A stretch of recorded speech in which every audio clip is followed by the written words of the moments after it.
고등학교를 졸업한과 동시에 일본으로 유학을 갔던 귀신 보는 친구 A는 유학 기간 중에도 한국에 꽤 자주 왔었는데, 그때도 녀석은 한국에 왔고 우리는 당일에 만나서 재미있게 놀았었어.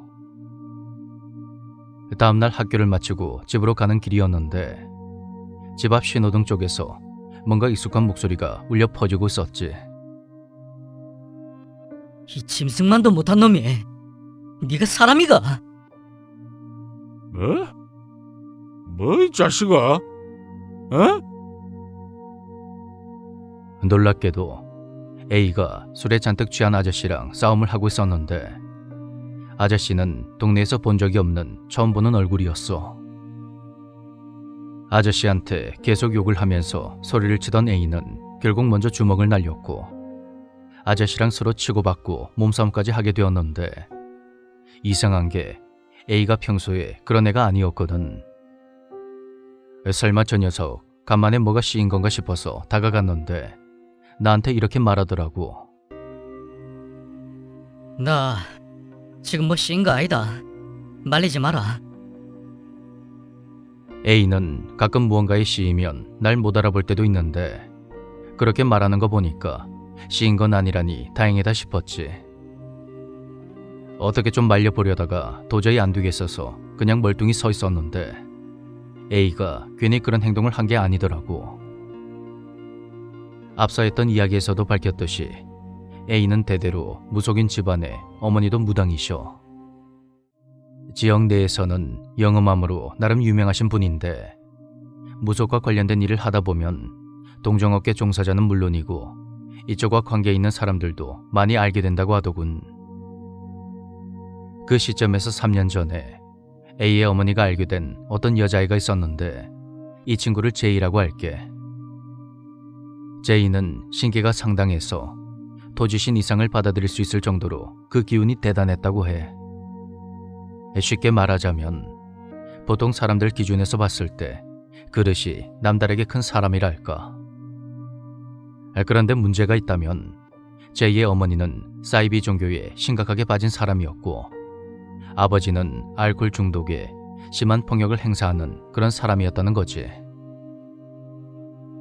제이 어머니가 눈이 돌아가지고는 자기 애를 퇴마를 해야 한다며 대출까지 받아서 교주라는 놈한테 주고는 그 사이비 종교시설에 끌고 가서 제이를 방에다가 감금하고 엄청나게 때린 일도 있었대. 제이 어머니란 사람은 맞을수록 좋다면서 더 때려달라고 하고, 그런 말도 안 되는 짓을 하고 집으로 오면 아버지라는 인간이 또다시 폭행을 하니, 이건 뭐 가족이란 말이 무색할 정도로 아예 파탄이 난 수준이라고 봐야지. 그래서 제이의 몸에는 항상 심한 흉터와 멍자국이 가득했는데 칼자국이랑 화상자국까지 있었다고 해. 이런 사정을 알게 된 A 부모님은 제이의 부모 몰래 그녀에게 금전적인 지원을 해줬는데, 좋은 식당에 데려가서 맛있는 음식을 사주거나 교복이랑 새 옷을 사주곤 했었어. 현금으로 주게 되면 아버지라는 인간이 있는 족족 빼앗아 가서 도박으로 날렸다고 하더라고. 정말 안타까웠던 부분이 A의 어머니가 제이에게 새 옷을 사주면 그것을 그 자리에서 발로 밟아 일부러 더럽혔다는 거야. 부모에게 새 옷인 걸 들키게 되면 더 많이 맞는다고 하면서 말이야. A 역시 제이의 사정을 잘 알고 있었고, 그래서 그녀가 나중에 성인이 되면 무당이 되지 않아도 좋으니 부디 그 지옥 같은 생활에서 벗어나길 바라고 있었나 봐. 그러던 어느 날 참다 못한 제이가 자신의 어머니에게 반항을 했고, 그 모습에 노발대발한 어머니는 사설 이송단을 불러다가 자신의 딸을 정신병원에 감금시키기에 이르렀어. A의 부모님은 이런 사실을 전혀 모르고 있었는데 제이와는 자주 왕래를 하고 챙겨주곤 했지만 그 부모가 어떤 상황인진 자세히 모르고 있었다고 하더라고. 아마 A의 부모님에게 피해가 갈까 두려워서 제이가 숨겼던 거겠지. 하루는 A 어머니가 자다가 꿈을 꿨는데 동네를 떠도는 온갖 귀신들이 제이의 집으로 들어갔다는 거야. 그녀의 신변에 무슨 일이 있다는 걸 직감한 A의 어머니는 수소문 끝에 J의 어머니를 직접 찾아갔는데 A 어머니가 은근슬쩍 떠보면서 물어보니 그 여자가 글쎄 자기는 딸이 없다고 했다는 거야. A 어머니는 즉시 경찰에 신고를 했는데 그 무렵에 J는 안타깝게도 스스로 목숨을 끊으려는 시도를 해서 많이 위급한 상태였어. 이 모든 사실을 알게 된 A가 화가 나서 J의 아버지를 찾아가 욕하고 두들겨 패고 있었던 거였지. 그날 A랑 술을 한 잔 마셨는데 녀석이 했던 말이 아직도 내 가슴에 남아있어. 보통 사람 같으면 귀신 같은 거 믿지도 않는다. 내라도 그랬을 기다. 안 그래도 먹고 살기 바쁜 세상에 뭔 귀신 걱정까지 하겠노? 뭐 그렇긴 하지. 근데 영역이 그 정도로 세면 세상 사는 게 가능해? 내가 너라면 제이 엄청 걱정될 것 같은데. 당연히 걱정되지. 근데 만약에 너희 집에 강도가 들어와서 너를 해치려고 하면 그 와중에 취업 걱정을 하겠냐? 내가 당장 죽게 생겼는데 일단 살고 볼 생각부터 하지. 제이나 나나 당장 눈앞에 귀신들이 우글대면서 죽이려고 달려드니까 그걸 내가 더 잘 아니까 그게 걱정이 되는 거다. 우선 사람이 목숨부터 살고 봐야 할 거 아이가? 여담으로 제이는 다행히 고비를 넘겼고 그 끔찍한 일을 당했는데도 정신감정 결과 정상 판정을 받았다고 해. 의학적으로는 그렇다 하더라도 그 트라우마는 평범한 사람은 상상조차 할 수가 없을 거야. 제이는 가족들과 격리 조치되었고 그 어머니란 여자는 불법 감금죄로 경찰에 조사까지 받았다고 하더라고. 그 이후에 어떠한 처벌을 받았는지 모르겠지만 제이가 그 지옥에서 벗어났다고 생각하니 그것만으로 해피엔딩을 향한 첫발을 내디딘 거라 그리 믿고 싶다.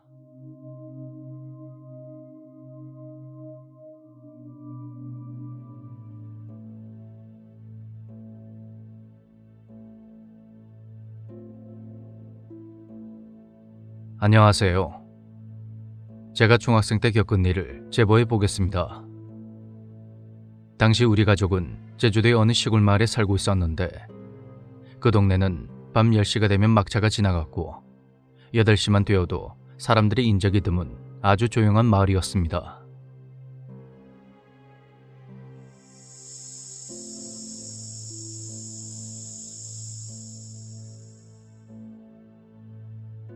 여름의 끝자락에 귀뚜라미가 울고 모기향 피운 냄새가 풍겨오던 그날, 저는 이어폰을 낀 상태로 벽을 향해 돌아 누워서 휴대폰을 보고 있었습니다. 그때 하얀색 벽지가 갑자기 스산한 색으로 물들더니 분위기가 묘하게 변하는 겁니다. 여름이라 더위를 식힐 겸 방문을 떼어서 거실과 연결되게 해놓고 바람이 통하는 식으로 해서 지냈었는데 방에서 거실을 쳐다보면 바로 현관까지 보이는 그런 구조였습니다. 뭔가 기분이 이상해서 뒤를 돌아봤는데 앞집에 살고 있는 이웃 삼촌이 거실에서 방방 뛰고 있는 겁니다. 삼촌은 제 친구의 외삼촌이었는데 바로 앞집에 살아서 평소 음식을 나눠 먹으며 나름 친분이 있던 사이였습니다.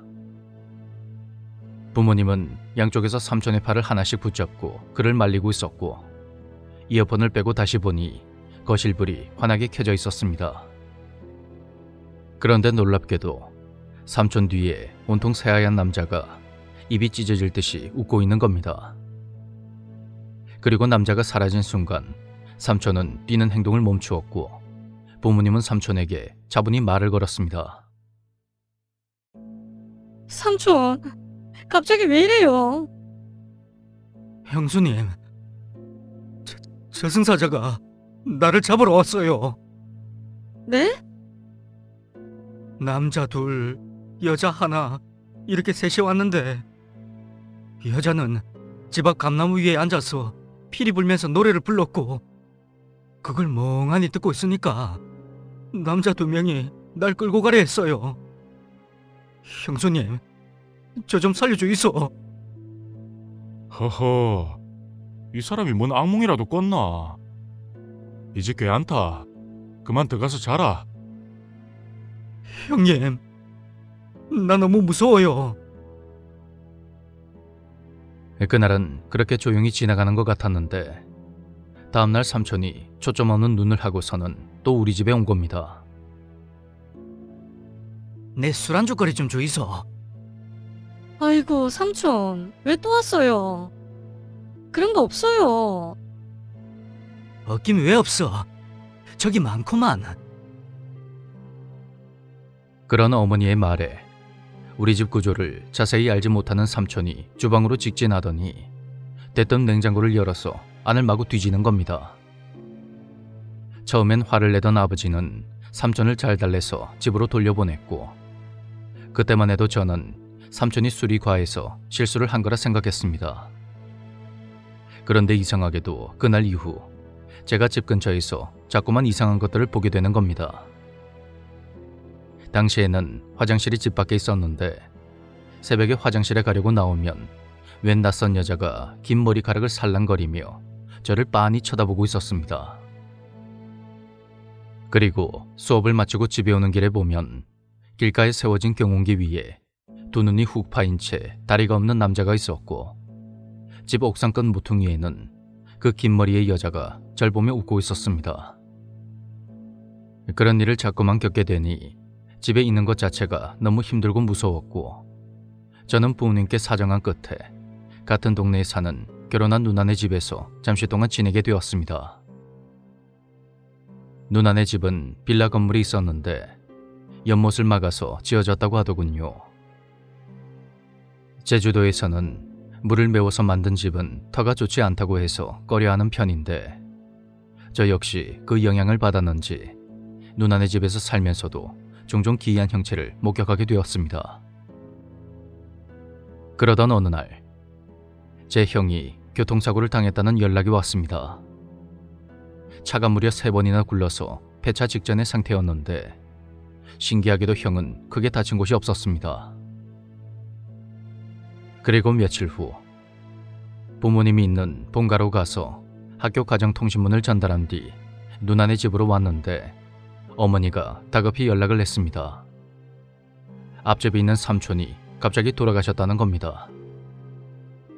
제가 집에 잠깐 다녀갔던 그 시간에 변을 당했다는 말을 듣고는 너무 놀라고 무서워서 한동안 뻥져있던 기억이 납니다. 다음날 아침 학교에 가기 전에 통신문에 부모님 사인을 받은 것을 가지러 집에 들렀는데 학교 가는 길 골목 어귀 에 익숙한 얼굴이 웅크리고 앉아서 담배를 피우고 있었습니다. 설마 했는데 자세히 보니 그는 죽은 삼촌이었고 그가 산 사람이 아니라는 걸 알아챈 저는 삼촌을 모른 척하며 그 자리를 벗어났습니다. 제가 자꾸 헛것을 보고 힘들어하자 어머니는 무당을 찾아갔고 결국엔 굿까지 하게 되었습니다.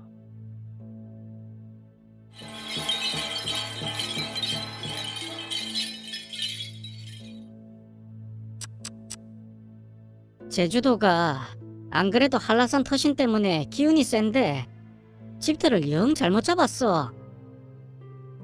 이따가 집에 가면서 소주 한 병 사다가 앞집 골목에 뿌리면서 고맙습니다, 미안합니다 해라. 그 집 아재가 큰아들 살렸다.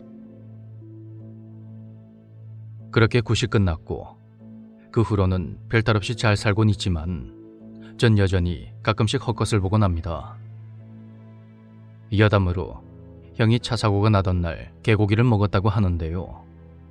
제주도 사람들은 개가 집을 지켜주는 신이라 생각해서 절대 함부로 해치거나 먹지 않는다고 들었습니다. 아마 형이 그래서 그날 동티로 사고가 나지 않았나 싶은 생각도 듭니다.